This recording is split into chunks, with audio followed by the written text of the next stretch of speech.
皆さんおはようございます。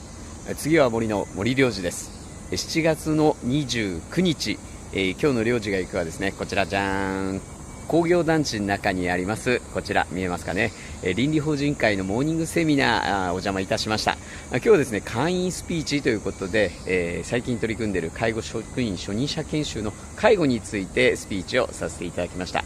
この後は埼玉に行きまして、その後山形市に移動するというハードスケジュールですが、皆さん同様暑さに気をつけて頑張ります。皆さんもお気をつけて。